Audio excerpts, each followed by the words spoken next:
感冒咳嗽了，是要找耳鼻喉科还是要找胸腔科？我感冒1个礼拜，那我单纯就只有一些鼻涕倒流、喉咙痛，偶尔咳几声，这个可能看像家医科或者是耳鼻喉科做治疗，大概就可以做一些进一步的判断，还有改善症状。但是如果说你经过这些专家的治疗，1个礼拜以上，你的咳嗽还是一直没有办法改善的话，建议还是要找进一步专科医师，像胸腔科的专家来做检查，会比较适切。就是我们在感冒的时候，大概会把我们的呼吸系统分成上呼吸道系统跟下呼吸道系统。那上呼吸道系统大概就跟鼻腔、咽喉，就是咽区跟喉咙区，大概这3个部分做一些治疗，做一些判断诊治。那下呼吸道的部分代表说你的病情已经演变到我们的气管、支气管或者是肺部一些细小支气管的一些发炎。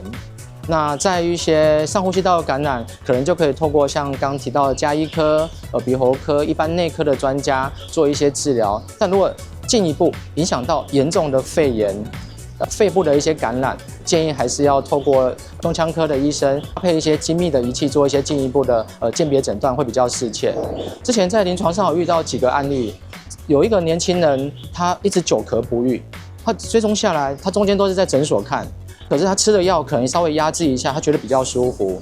那过一段时间之后，他可能又在发作，这是大概只有小咳跟大咳的差别。后来慢慢，他发现奇怪，他咳出来的分泌物里面又带一点血丝，重点是他脖子开始有一点硬块。那时候他赶快来诊所找我们检查，后来我们一检查，发现其实他应该不是单纯的感冒，他应该高度怀疑是癌症细胞跑到脖子，癌症细胞刺激吃到他的气管，造成的一个发炎出血的状况。后来经过一系列检查，也证实他罹患了一个肺癌。而这段时间他都以为是感冒而已。所以各位朋友，只要发现你只要久咳不愈超过1周，建议一定要到医院去。我们可以透过内视镜，可以透过 X 光，透过电脑断层等精密的仪器帮你做分析检查。所以各位朋友，如果说只是单纯的流鼻水、鼻塞、喉咙肿痛这些简单的感冒症状，包括说咳嗽，可能就找一般科医生、家医科医生、耳鼻喉科医生治疗。但是如果你发现你的咳嗽比较不一样、比较不寻常，时间一拉长，1个礼拜以上、2个礼拜以上，建议还是要找胸腔科的专家做进一步的追踪检查。